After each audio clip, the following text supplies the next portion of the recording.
亲爱的观众朋友，走进天津卫视的大型情感节目《爱情保卫战》，来看一看今天我们请到的4位情感导师是谁？他们是情感导师周群老师，欢迎周群老师；情感导师于博宏老师，欢迎于老师；情感导师于继静老师，欢迎于老师；情感导师辛唐米娜老师，欢迎米娜老师。看看今天的4位导师如何帮助嘉宾朋友走出情感困惑，了解一下这一对的基本情况，请看。我们结婚3年了，3年里他就在家跟我吵，在外面跟别人吵，就没有一刻消停的时候。我是个急性子，然后他是慢性子，然后他总还嫌我脾气大，在外面我跟别人吵架，他也不替我说话，然后还总偏向别人。他整天对我疑神疑鬼，总是不相信我，我们总是互相猜忌。然后在家吧，我还得不到婆婆的认可，老公也不理解我所受的委屈，然后我对这段婚姻已经感觉到无望了。有请这对夫妻，有请。刘先生25岁，来自黑龙江，公司职员，有请小刘。李女士26岁，来自黑龙江，公司职员，有请小李，有请。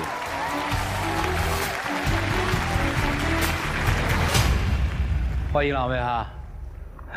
结婚几年？3年。有娃没？没有。今天来这儿干嘛？我就是感觉他特别依赖我。就在家里头，就是感觉好事儿吗？没我就不行，就不能活那种的。哎呀，太好了！你是地球的中心，多好啊！我感觉你太依赖我吧，整的我特别累。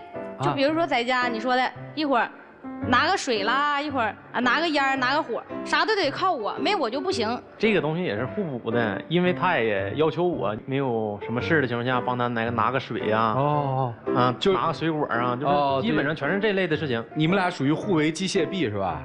啊，对，人工智能挺好的呀。有啥呀？这有啥呀？我认为现在都男女都平等，主要是我吧，就是我就感觉太累了，就是在家里头洗衣做饭啦，都得靠我。他回来吧，就是回来拿个手机往那沙发上一躺，哎，就开始捅手机。我说啥就相当于无视我的，啥都听不着。他想要干啥吧，他召唤你，哎，你不听着还不行，就是你叫他听不着，他叫你，你必须能听着，就这样似的。这个东西肯定，我问你，养成的一种习惯。你在家里面是回家就玩手机吗？哎，不是啊，你们家谁做饭？他做呀。你们家谁收拾家？我收拾啊。还是有分工的是吧？差不多啊。你们打算什么时候要孩子呀？最近吧。我可没打算跟他最近要。哟，这可麻烦了啊！你媳妇儿脾气怎么样？不好，就是前2天，就是上那个内衣店去试衣服啊，跟人咔就干起来了。为啥呀？他试完衣服出来之后，又有一个女的进去了，但是没瞅到他，就是完后来他也就掀帘进去了。那个女的就是比较不乐意嘛，骂他了，俩人就开始撕起来了。我当时因为吵之后我才过来，因为我当时在门口看手机来着。脾气不好是吧？对，完了之后后来我给他说了，说完之后他就不乐意，说我不向着他。那不是因为他先跟我吵的吗？再一个我换衣服我也没看到他在里面啊。那你过来之后就说我，你也不知道来龙去脉，完了你就一味指责我，那我能不生气吗？那再一个就算我错了，那你能不能不当着外人面说我呀？你就回家咋说我都行。那你说人家换衣服本身就是那个拉着帘换一半了，你去跟人吵，又来一帮人来瞅，你让人下得来台吗？这个事儿我感觉就是你不对，这个东西，我说你，我感觉我没有错。上一次在公交车跟我生气，你生气就生气呗，生气咱俩可以回家说，他不得在公交车撇一把瓜子儿，连瓜子儿带瓜子皮儿全撇那个公交车上了，让人公交车的发现了，直接给我俩拉总站去了，一顿收拾卫生，活倒是不累。关键是我都不知道怎么走道了，面子上下不来是吧？那太丢面子了。对呀，我俩是因为点事儿，就是记起来了，就那会儿不是在车上嗑瓜子儿的嘛，然后之后我就往手里头嗑，然后我这一来气，我就都撇地下了。我听这意思，你媳妇儿是个急脾气或者叫暴脾气是吧？哎，对，你呢？我脾气好啊，说什么事儿乐着说。我跟说相声的是吧？我脾气好。他是不是慢性格？对，他性格特别慢。好，那你们俩因为这个应该不老少吵架的对吧？总吵架。用东北话说是吧？就是我感觉吧，别人生气你越乐吧，他更生气，完我就心情还比较好。哦，那要在家里呢，会动手吗？不动手。啊，就是他的声音会很大是吗？啊，对。这不他说的嘛，就是啊，谁声音大谁就有理，就这意思。哦，我就再一个我就大嗓门，我就这样式的。哦，性格是一个问题，对吧？主要是脾气急嘛。还有别的事儿吗？关键事儿太多了。你说我吃饭，我在外面吃饭，他就一个劲儿打电话，我还给他发短信了。完我说我在外边吃饭呢，我有事儿，我谈事儿呢。完他就是一个劲儿的打，就是左一遍右一遍，左一遍右一遍。后来就压根儿我就静音了。回来之后就是属于大发雷霆了，就相当于开始作了。啊，不是，那我就想说了，那你吃饭呢，你就不能接个电话吗？最起码你接起来告诉我一声，你说你干啥呢？然后我就放心了。你这发个短信，短信能证明啥呀？不是你怀疑他呀？我就是没啥事儿，他睡着之后，我会看他手机，有一条微信支付那个记录，但是他把那个微信记录给删了。然后之后我从那个里头有那种小明细，你知道吗？微信里头，然后我看见了，我看见之后，然后他有一笔消费，早上起来我就问他。他就说的那个那个吃饭那个花的多了一点。那朋友吃饭花的多点，咱说700-800块钱，我感觉说多不多，说少不少，反正是这么个事儿。但是你说那请来请去，我请出去之后不也得请回来吗？后来我们几个又去吃饭，就跟之前他那个朋友，我们又出去吃饭去了。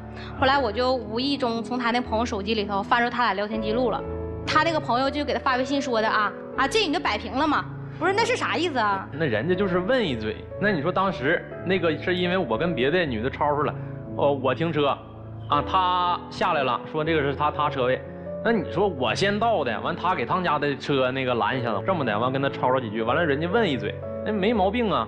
我寻思跟你说了，你还跟我一顿喊，又这那的，外加花钱这事儿也是，我这属于是战略性的隐藏了一下子，完了没想到让你发现了。我之前怎么跟你说的？我说了有啥事你别瞒着我，你瞒着我让我发现了，我更生气。那关键不瞒着你，你不一样发现了？不是，等等，让我把这事儿梳理一下。等于他跟朋友出去吃饭，没有接你的电话。对。通过你的侦查，发现这顿饭是他买的单。对。后来你又跟他的朋友一起出去吃饭，通过你的侦查，发现在他们吃饭的那天晚上，他跟他朋友提起了一个女人。然后，所以你的想法是说，那天晚上他跟陌生的女人在一起吃饭了。然后你先生的解释是，当天晚上没有跟不认识的女人吃饭，是跟不认识的女人抢了车位。然后你朋友问车位的事儿，是这么意思吧？对。好，那到底什么是真相呢？我们也不知道啊。那个时候你就认为说，那天晚上他跟异性去吃饭，他还买了单，就这件事情，你们最后以什么来终结的呢？他那个威胁我嘛，喝那个消毒水。你要干嘛？他威胁你啊？我那屋就是我俩吵得挺凶的嘛，我就说不过了。不过。然后之后他那个上药箱里拿消毒水，完了当我面前喝了一瓶消毒水。干啥呀？我没喝啊。干啥？那意思那个让我看着那个就是我那个我咋地的，那个我没跟那女的咋地，你看我都能喝消毒水咋地的，就那意思。不是，让我相信那是清白的。不是你是来我们这儿让我做填空题的是吧？我得给你把咋地填上是吧？是这意思吗？苍天为证，我没跟那个女的吃过饭，我要是跟她吃过饭，我就死给你看。然后拿起了消毒水之后说，为了表达我的这个诚意，我让这瓶消毒水干了。如果你还不信的话，那我就死给你看。我这填空题做对了吗，老师？是这意思。哎呀，你这个表达，我就觉得你吵架怎么能吵得赢呢？我真是。喝了吗？没喝，喝一点，流是水。哎呀，你这个人心计很重啊！你怎么在消毒水里面放水了呢？不是，那我给倒了，我怕真喝了上医院犯不上。除了那次吃饭让你觉得可疑之外，还有没有什么在日常生活当中让你觉得可疑，觉得你先生有可能背叛你？有啊。那天晚上都有12点多了，然后之后他突然不是吃饭的那个同一天晚上吧？不是另外一个晚上。对，另外一个在另一个晚上怎么了我俩睡正香的时候都12点多了，然后他来了一个电话，他出去接的，回来我寻思问问他，我说谁呀？还出去接的骚扰电话，我说骚扰电话你还出去接去？完了之后又来了之后又出去接去，回来我问谁呀？他说同事。完了就说同事之后，我先给他回过去，我问问他，对方是一个女的，然后我一说话他就给挂了。当时这个事儿吧，人家打电话给他来解释了，因为人家半夜吧，单位没有下班，全体人员全是在单位冲任务，完之后让我帮忙点一下，凑一下任务。当时我是属于睡懵的状态，接一下电话之后，我就是没有去理他。完了之后他就炸庙了。完，但是回头后来人又打电话又解释，别的同事又打电话，这不好意思，对不起啥，人把事情跟你说清楚了。完之后他始终就是不信。那我俩一吵架，他就给他前女友打电话，就那一回。那你还想有几回呀？那你当时你那个一吵架就给前女友打电话，还求安慰，然后让我发现了。不是，那你给你前女友打电话干嘛呢？当时主要是赖他当时已经摆出那个架势，就是有你没我，有我没你。完了之后咱俩就赶紧拜拜。完我寻思拜拜了，那抓紧是不是？但是这离了这棵树，赶紧找下一棵树。当时我是这么想。你倒够坦诚的，然后就找前女友去了。完后来因为他又是跟我。所以也就哭，连一作二闹三上吊的，完了之后就是又好了。我想问问，当时谁追的谁，怎么认识的呀？他追的我。你追的我好不好？不是，那这个玩意儿，那你说，你狡辩啥呀？你狡辩呢？那个就是我俩咋认识的呢？那个就我俩是在一个公司上班，然后后来我就是那个有病了，然后他上家看我去，完了我俩就。当时我还记得清清楚楚，然后你在这就问我，咱俩处对象啊？我说行啊，咱俩不就处上了吗？你们俩这个恋爱谈的还有别的事儿吗？再一个我就是个矮嘛，你看我总穿高跟鞋，就是因为我个矮，他妈总嫌弃我，说的那个影响下一代，完了说的我吧心情挺不好。有一次就是意外了，我就怀孕了嘛，他妈知道我怀孕了，就说的坐下去吧，坐下去吧。那你说的这是一个婆婆当儿媳妇该说的话吗？那儿媳妇怀孕了应该高兴，然后你妈却跟我说让我坐下去，你说我啥心情？这个事儿他有他的想法，你是跟我过日子，也不是跟他呀，这个东西。再一个，你说的我怀孕期间，他妈就总跟我说的那个坐下去吧，影响下一代，说生出来也不能高，就说我个矮。那会劲儿我就心情不好，然后总哭，那孩子在肚里能好吗？后来因为我身体不算太好嘛，然后调理身体的嘛，喝中药，孩子死肚子了。完了之后，他还老跟我叨叨他那个之前不是说那个我妈住一段时间医院吗？他之前是照顾我妈一段时间，照顾完之后吧，就是嫌我妈又是水果又是要得切小块了，完了之后半夜又不让她睡觉了。我感觉这个东西你既然去照顾了，你就是别太那个就是说这些事儿，感觉是怎么不好。你毕竟你当时去了，是吧？那不还是你妈就是太挑剔我了？去了之后，你说的我去了，我照顾她那么好，然后旁边的那个病友问他妈说这是谁呀？然后你知道你妈说了句啥话吗？你妈还整个我是护工，有护工照顾像你妈照顾这么好的吗？你说要吃个苹果也行，然后还得把皮儿削去，一块一块的喂到嘴里，晚上不让我睡觉，说的呢我睡觉特别死，说的万一他有啥事儿，你说的那意思就是不行。那我就想问问你，我是大夫还是护士啊？那怎么的？有啥事你就摁铃找护士就完事了，还不让我睡觉？那在医院那不是心焦吗？是不是希望你能在旁边有个人能守着我点，这个病好快点好，早点回家？人不就这个想法吗？那你来了之后，你妈咋心疼你呢？让你走了，让我在那块陪她。那不换班了吗？换班了，我是成天成宿的，你是白天，然后晚上就走。你母亲住院多少天？1个月。1个月，你照顾了1个月，还得做饭，天天我做好饭了之后往那送。你说我对他妈那么好，完他妈天天就总挑剔我，我就感觉跟他在一起过得太累了。你这个累是指心累还是体力上累？就是他老要支持你累还是什么？主要是心累。心累了他可是我听起来的婚后没有什么让你操心的事儿啊。那在外人面前都说那个我欺负他，看他挺好，一笑咋地。那回家那可那啥的呢，事儿可多了。就支持你呗。对，支持我。就除了支持你没别的不好，是不是这意思啊？慢性子。慢性子肉。那你当时为什么要嫁给他呢？当时就是对眼了呗。行吧，难题交给你们吧，咱一起进入丘比特问卷。云姐来你俩就有点像这个上来演小品，你一句我一句，你们俩生活中也是这样是吗？我们听着挺好玩的，你们俩觉得特生气是吧？对，就我吵的我都给我气都不行了，他那会儿在那块嘎嘎乐。而且我没听出就是有什么实质性的就是不可调和的矛盾啊，没有吧？因为你刚刚说的婆婆的事儿，婆媳关系已经过去了，而且我建议你，既然已经过去了，咱就不翻那个旧账了。以后即便是你们俩吵架的时候，一定记住啊，女性朋友一定记住，就事论事，不翻旧账。否则的话，她会觉得你干嘛老揪着这事儿？不都已经过去了吗？如果婆婆听到也会特别不高兴，哈，就把这个事儿翻过去了。其他，我觉得好像没有什么大事儿吧。性格上的事儿，咱也帮不了。对，这个没法弄，对吧？而且你们俩觉得针尖对麦芒的，吵得你气呼呼的，他还乐呵呵的呢。我们在旁边看着也挺有趣儿的。所以我觉得女生你消消气，不用那么着急。你刚刚说的这些东西，比如说他指使你拿一个东西，你为什么觉得他在指使你呢？因为我感觉你说在家里头每次都是的，就是像离了我活不了似的。多好啊，多爱你啊！其实我就想找一个，就是那个。其实我不想做一个什么大女人，我想做一个小鸟依人那种，或者是老公啊，我让他拿点东西啊，那你就小鸟，你刚刚没表现出小鸟依人，我刚刚感觉到你的那种气势，你你要是只老虎，你怎么可能它变成小鸟呢？对不对？对，我觉得你刚刚那个气势，你就没办法用小鸟依人的语气跟他说，其实你在家，你如果愿意让他拿东西，你就用你的方式，你用你小鸟依人的口气跟他说，而不是用这种指责他的口气。我觉得这种转换一下，你希望他怎么做，你其实自己先做好，好好过吧。谢谢，谢谢周群老师啊，多温柔啊啊！女生，您结婚前个子高吗？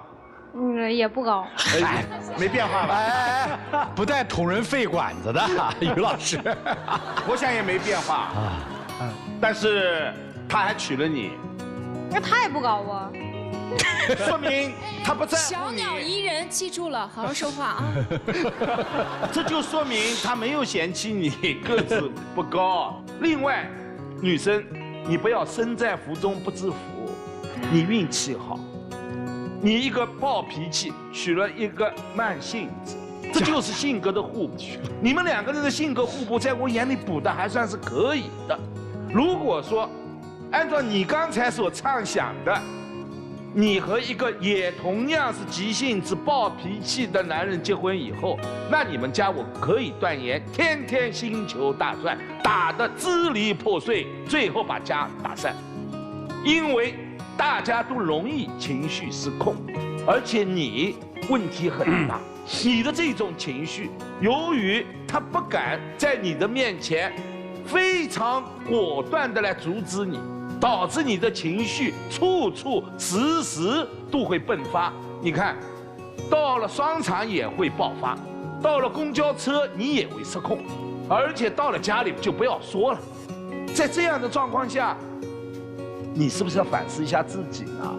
当然，脾气这是世界上最难改的东西，但是脾气可以控制，控制的力量，你在乎这个家，在乎这个男人，就有这样的力量能够适当的进行控制。你要记住，爱是一种积累，爱不是一种透支，尤其是结婚以后，我们要积累更多的爱，而不是去透支更多的爱。透支完了，家也没了。谢谢包红兄，于老师。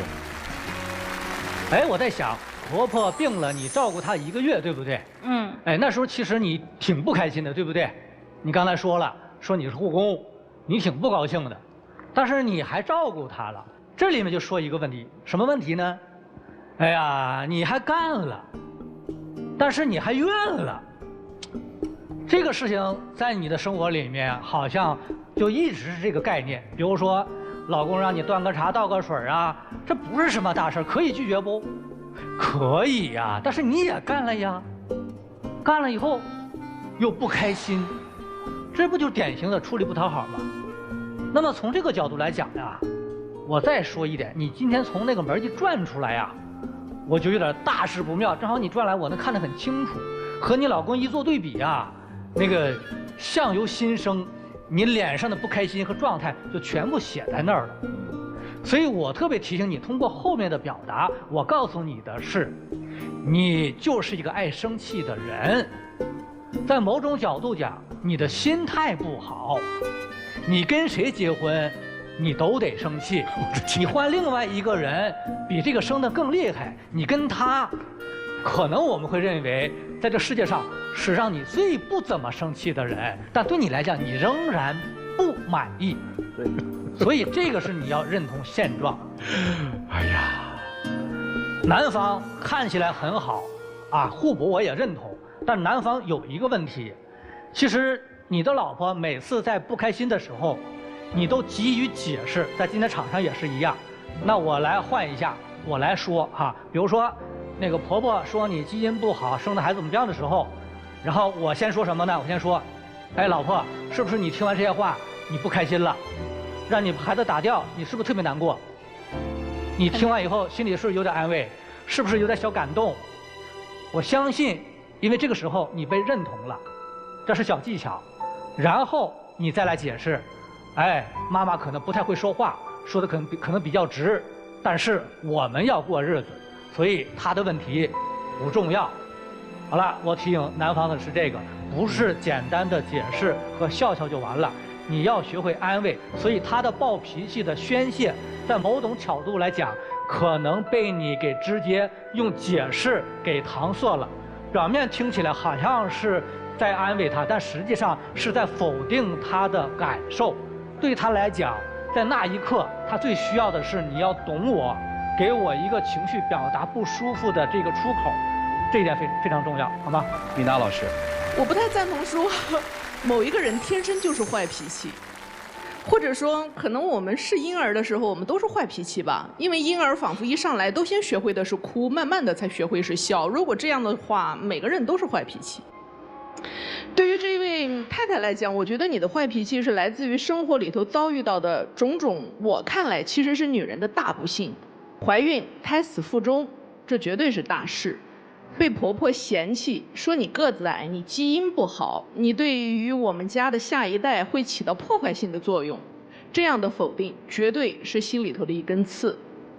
所以在遭遇了一系列的不公正之后，你让一个女人还能够笑，还能够快乐，我觉得反而是大家对女性的要求过高。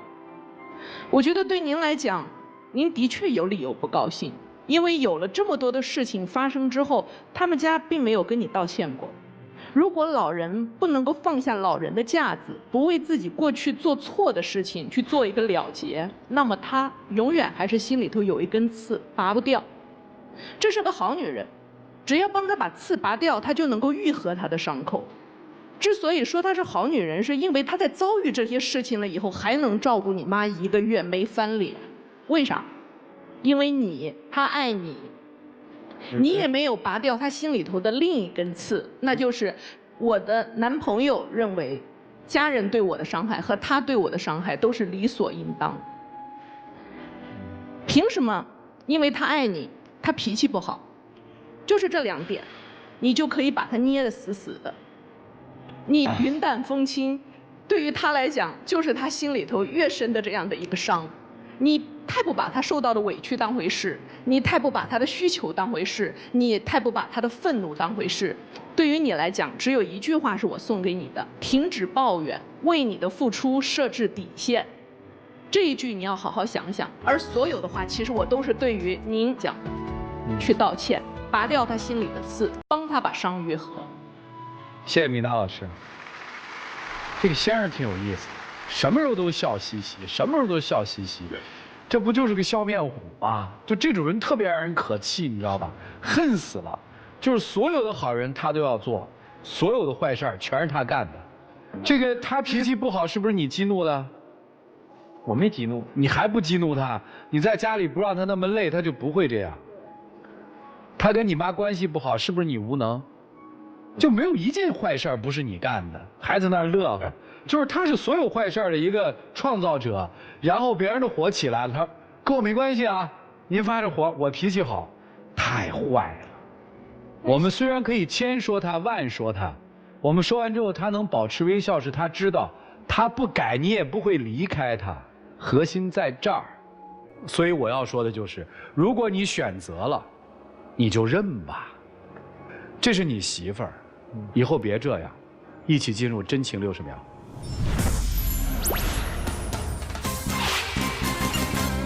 那个媳妇儿，对不起，以后我改好好的，完了之后咱俩还是好好在一起。完了之后，之前做的哪块不对的地方，希望你能原谅。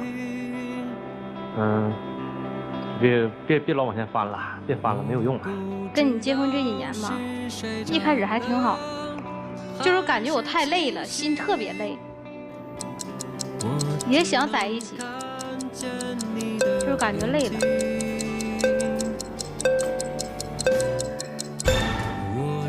谢谢两位啊，请回，请回，请回，谢谢你们。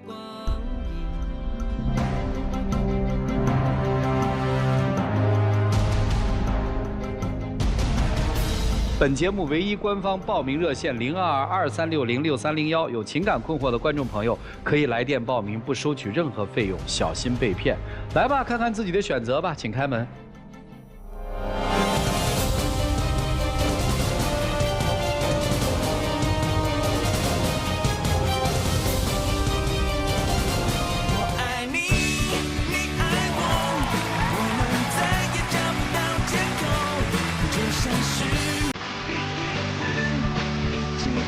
来，我们一起见证属于这对夫妻的浪漫时刻，各位请见证吧。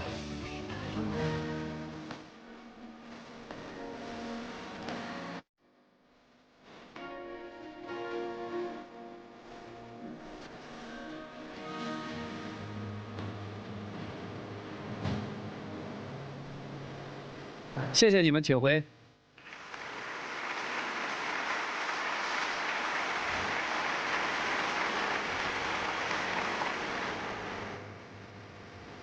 来了解下一对嘉宾的基本情况，各位请看。我身高1.95米，他身高1.55米，我们身高相差40厘米，是最萌身高差情侣。我们走在大街上，经常会被围观，外面和家里人经常对我们指指点点，总不被他们看好。从职业上，我们也相差悬殊。我自己开店，他是医生，貌似我们各方面也都不搭。我除了外在形象和职业，我们生活中有很多的隔阂。我觉得跟他在一起压力太大了。有请这对情侣，有请。刁先生23岁，来自哈尔滨，自由职业，有请小刁，有请。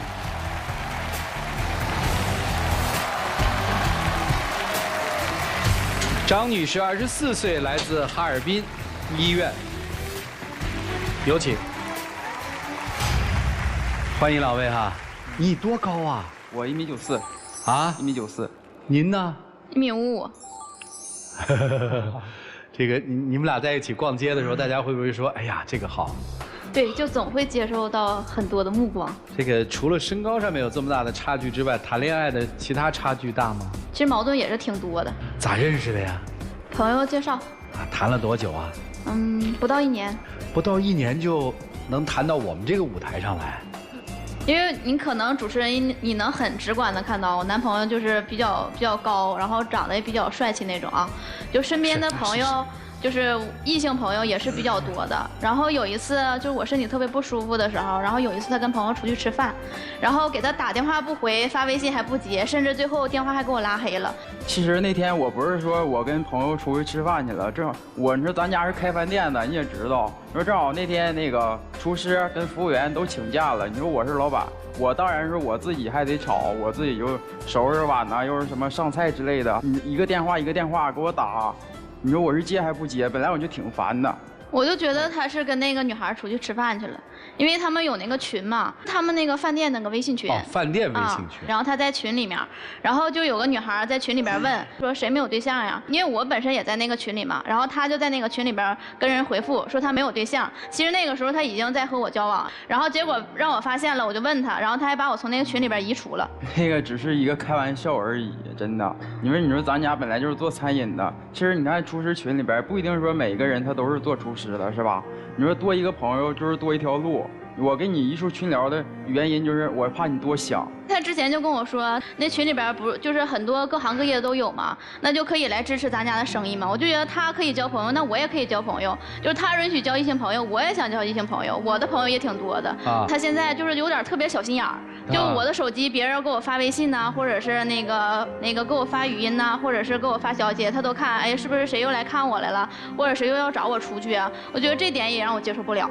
不是你说他可以交朋友，你也可以交朋友是什么意思啊？就是因为他不跟别的女孩说那个没有对象嘛，然后我当时也是为了要气他，就在那个择偶平台上，然后我就发布了一条消息，然后就有一个那个外国的异性朋友，然后跟我聊天，结果也是来到哈尔滨，也是来旅游，正好我们就联系上了。当时的时候就是请他去出去吃的饭，吃完饭之后，后来就给他安顿好了，我就跟朋友我们出去的，然后他就觉得这件事情让他接受不了。那也不是一个普通的朋友啊。而且还是个男的，主要还夜不归宿，你让我怎么想？我都已经提前先告诉你了，已经和你报备好了。我说我那天有单位同事过生日，然后那个我们晚上出去唱歌去，唱完歌之后晚上太晚了，之后第二天直接回医院去上的班。你看他对于这块特别小心眼儿，但是他对于吃的呀和朋友这块就特别的大方。就平时出去逛街呀，或者是出去买东西，就明明那个老板卖东西肯定也都是要有利可图的嘛。明明那个80块钱的东西，他可能跟人讲价讲到50块钱，结果到最后呢还不要了，完了说这东西不适合我，我就觉得你说连这个50块钱都不舍得给我买，你说以后还能过长吗？不是50块钱80块钱那事儿，你说哈尔滨的天儿你也知道那么冷，你说你还买一个吊带，你说要是三亚那天儿我给你买一个买俩它也行啊，是吧？那主要我不还是为了你好。那你跟朋友出去吃吃喝喝的时候花那钱咋不心疼呢？完还把朋友往家里边来领，那你知道你朋友在外边都接触过谁呀？然后总带朋友回家来吃饭，然后吃完饭之后床单被罩我也得换，厨房整那个碗筷啥的都得我收拾我整，完了他们就坐客厅嗑瓜子儿打游戏。我是你女朋友啊还是你保姆啊？还不就那一次吗？平常不都我洗我算吗？你说我朋友来了之后，你说不能我说我洗，我在那个我又洗碗又刷盘又整这整那的，也没有面子是吧？再一个你就说平常的时候床单被罩啥的，你说也不至于说的1天2天你就换一次，你说没有那必要，那些我都能理解，像接触皮肤嘛，像那个盘子碗的，你说用水冲一下子是不是就可以了？你还得泡半小时，用洗洁精泡半小时，完以后再刷。是他朋友在你们家过夜吗？为什么要换床单和被罩呢？因为他朋友来了，肯定会做床单被罩，上屋里边来看呀。然后本身我这个职业就在医院上班，那你接触的人肯定是什么人都有，你不知道把什么细菌病毒就会带到家里边嘛。所以你是一挺爱干净的女生。对，我感觉他有洁癖。他就是觉得我事儿多，然后对，而且最让我受不了的就是他妹妹。平时的时候我们上街也得带着他，然后我过生日的时候出去买东西，他给我买了那个手链，然后他妹妹也非得要一条一模一样的，不给买就在街上就耍脸子。亲妹妹，我舅家的孩子我一个当哥的，我给他买不应该吗？这你说也不是别人，从小一起长大的。你妹妹是给他买可以，那凭什么拿你的钱呢？过情人节的时候。你是不是给了我1314块钱？我把这钱就放在你们家里了。那我回头一看的时候，礼盒里边就剩14块钱了。那这钱不都让你妹妹花了吗？那钱第一它也是我的，我妹妹她是学空乘的，她你说化妆啊什么外在呀衣服什么之类的都需要好的。你说我一个当哥的拿钱给她买衣服不应该吗？那我觉得，那你妹妹也应该说，最起码的话，用什么东西啊，家里的什么东西也得提前先跟我说一下呀。我们有一次我去她家给她做饭，因为她妹妹刚好要上楼嘛，然后跟着她妹妹买包盐，然后她妹妹告诉我没有钱，然后我给她转的。然后我家里边买的那些东西，比如说隐私用的一些东西啊，然后里边的衣服什么的，然后她妹妹也都在穿。然后等我穿的时候，基本上就找不着了。然后我为啥说我知道这件事了呢？有一次就是夏天的时候，她妹妹穿的比较少嘛，然后就比较暴露。然后我一发现里边那些衣服什么的都是我的，我就觉得这点也让我挺接受不了的。对，我妹你说也不是别人，我舅家的孩子穿你的内衣，这不代表你的品味好吗？也证明你说你俩关系好。也不至于。我觉得他妹妹就是特别有意的在拆散我们，因为我也是试图在调解嘛，然后给他妹妹去介绍过男朋友，然后介绍男朋友基本上没有成的，而且他妹妹到那块点的都是特别贵的或者豪华的那种，然后到那块特别快速的吃完了之后，抬抬屁股人就走了，男方还问我到底是怎么回事，给我整的还特别没有面子。给我妹子介绍那些男朋友，都是有刚粗没刚高的。最起码就没有我高，像我这样是不是也可以啊？他妹妹就是喜欢像他这样似的，他就觉得我长得小，他哥长得高，然后我就配不上他哥，包括他家里边人也都是指指点点的，就不看好我们，所以我就觉得跟他在一起就是压力特别大。听起来好像你们俩这个爱情里面有个第三者是吧？对，我就觉得有点让人接受不了，就是你这么既然都已经这么大，都已经属于成年人了，我觉得任何的方式和那个行为还是需要有所避讳和检验。对，你那个妹妹就天天黏着你吗？她不去谈对象吗？我舅也不在东北这面，在南方。啊，那你妹等于就住在你们那儿是吗？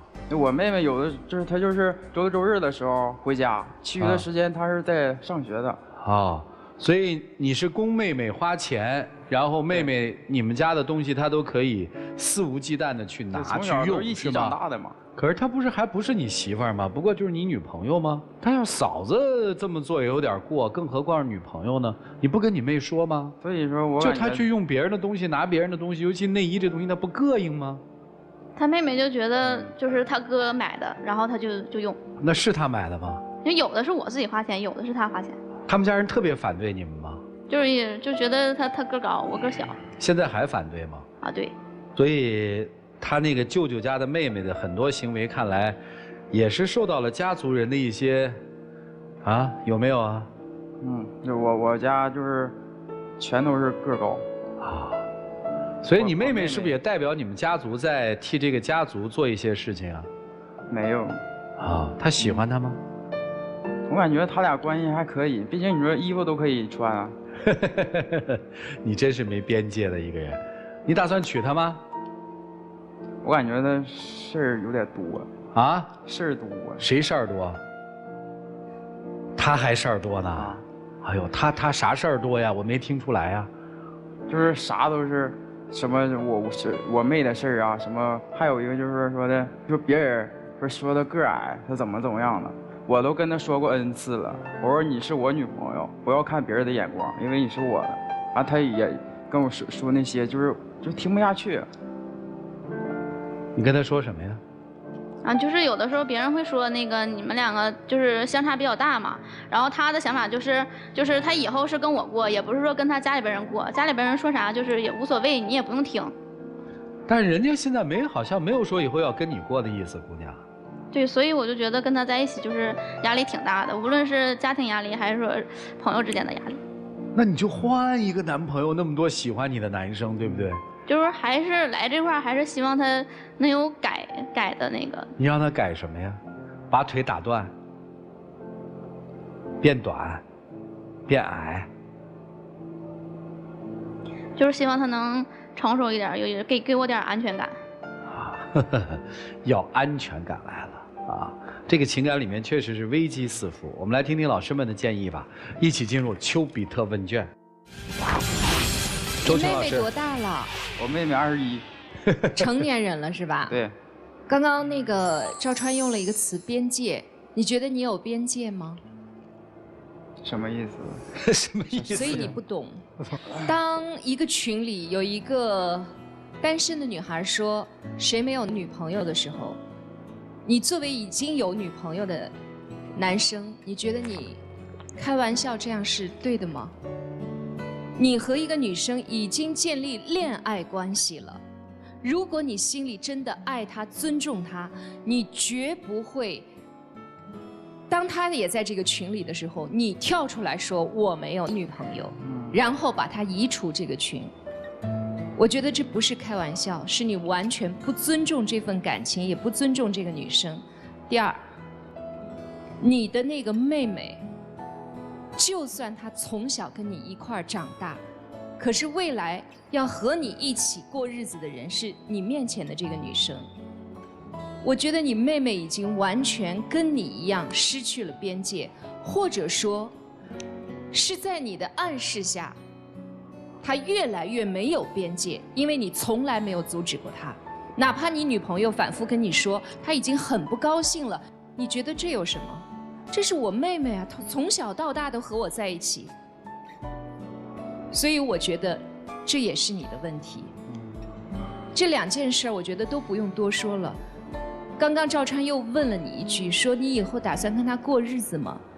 你说我觉得他事儿特别多，我觉得你这句话其实已经表明了你的态度，你根本不在乎他，你未来甚至也没有想好是不是跟他走下去。我觉得但说无妨，说出来让他清楚比什么都重要，这才是一个身高1.9米几的男人顶天立地该做的事儿。谢谢。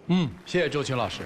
来，于老师，男生长得高长得帅，很多女生会认为和你很有缘，关键是你能不能控制和这些女生的距离。很显然，这个距离你没有控制好。女生呢，以牙还牙，以错治错，为了证明自己是受欢迎的，真来了一个外国男人。你们2个人在开爱情的玩笑。关于刚才说到你们妹妹的问题，我们听了以后确实感觉，这个妹妹太把自己当自己人了，而且有点肆无忌惮了。我非常认同赵川老师他入木三分的观察，这是受家里潜移默化的。他以为自己以这样的方式在为难你、刁难你、羞辱你，是在帮哥哥，在帮家里的人，说明你在这个家没有地位。家里很多人对你不屑一顾。爱情很简单，没有对错，有时候就是找到合适的人。我的观察，你都没有找到合适的人，即便如果真的不合适，我们大家一拍两散为好。谢谢包红兄。于老师，男方一直强调女方事儿多，一个有洁癖的人的确他会有很多的标准，这个标准的确是让人觉得很麻烦，但是另外一个人觉得事儿一多与少是取决于你的那个标准他能不能接受。如果他也是一个爱干净的人，他并不会觉得你事儿多；如果他爱你的话，他也不会觉得你事儿多。那就意味着你的事儿他解决不了，所以事儿多就意味着是麻烦多，那么就意味着你们之间的障碍多，距离远，这是一个提醒。还有，他的妹妹做什么，反对不反对，是否代表家人的意见不重要，那是他妹妹，他妹妹想干什么，那是他的态度。关键是你们俩的恋爱当中，你的男朋友无视这个问题，即使他说了，或者我也相信他没有这个观点，没有这个想拆散和这个怂恿的想法，也恰恰是因为这个，他对这个问题居然视而不见，在我看来是一种情商低的表现，他没有爱人的能力。就刚才在那个微信群里做那种事儿，我认为说不好听点都有点傻了，但是他认为这讲好像没有什么，他好像是事儿少，但在某种程度上他在给你制造麻烦。其实你也会觉得他那里的糗事儿也不少，所以让你心寒，一件一件的穿什么内衣，花什么卖什么东西，他根本就无作为。他如果说想通过这方式不想跟你在一起了，他算有点心机，现在连心机都没有，他都不懂。所以和你一个对情感有要求的人，他给不到你那种体贴细微的爱情，所以他是一个比较粗线条的，我可以这么来讲。当然情商我也提醒你，不是一个简单傻的问题，你要去关注女朋友包括身边人的感受，而不是大大咧咧的，然后按照自己的想法去做，到最后，你仍然会觉得不仅仅是女朋友事儿多，包括身边的人还有很多的事儿让你解决不了，这都是因为自身在交往当中没有很好的解决和预防一些问题，最终才出现了更多的问题。所以男士这里特别提醒，我就一个观点，你们2个人不适合在一块儿，越走会越痛苦，越走会越疏远。如果你们真的觉得，今天想思考一下的话，马上做个决定，我觉得是时候了。好，谢谢于老师。米娜老师，我都不知道你们为什么在一起。你看中他，因为身高够高够帅，是吗？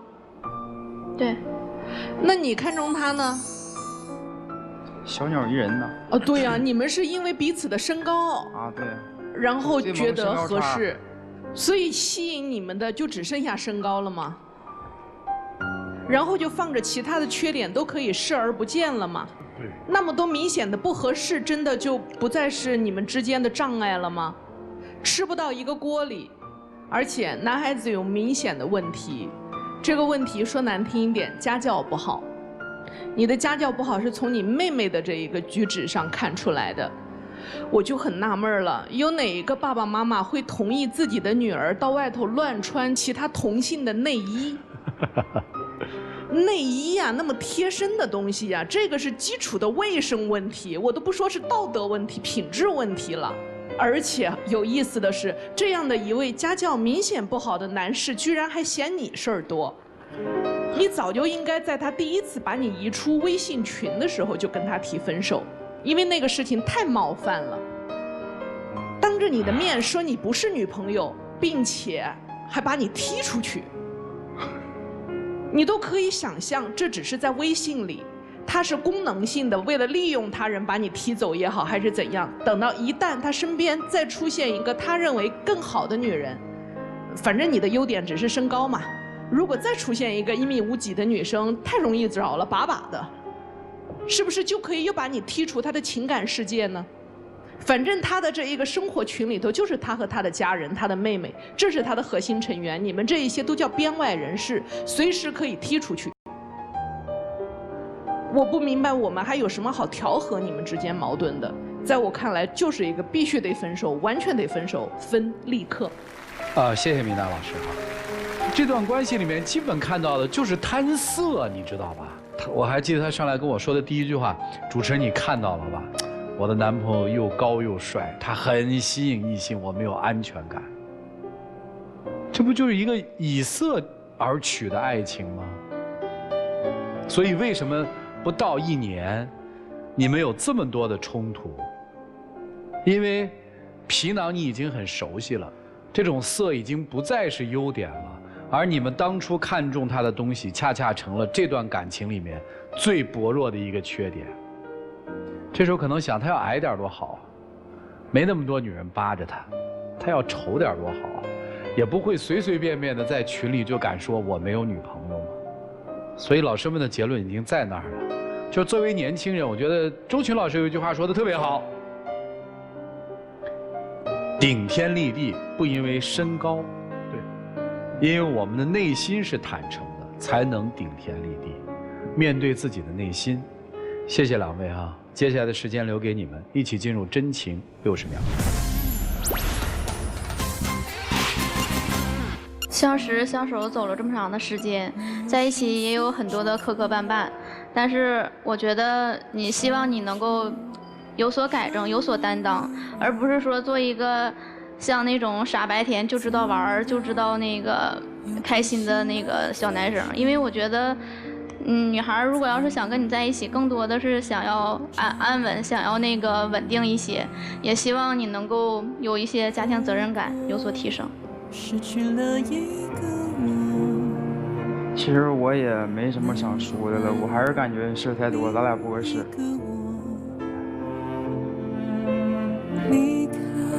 来吧，请亮灯。谢谢两位，请回，请回啊。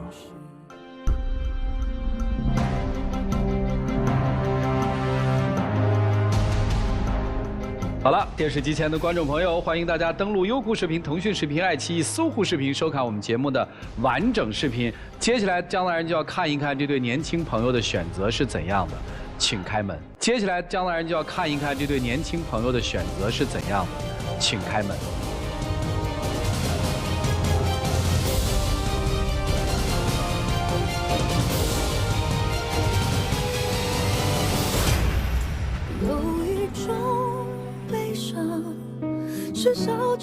希望今天的这个结果不单单是他们俩感情的一个结果，而应该是他们重新开始认真思考如何认真生活的一个结果。我觉得那是最好的。如果得到了这个的话，这段恋爱没有白谈，他们会得到幸福。让我们一起进入爱情保鲜期。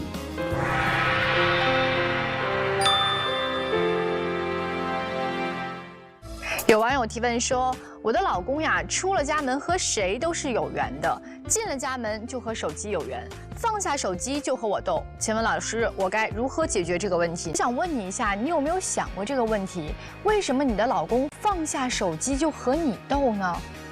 通过你提问的方式就可以看得出，你平时说话应该是一个话里带针的人。所以呢，你是不是没有放下情绪，好好和自己的老公沟通，导致他不想和你再说话了呢？所以先从自己身上找找问题吧。祝你幸福。当然也要谢谢电视机前观众朋友的收看和陪伴，我们下期节目再见，谢谢大家。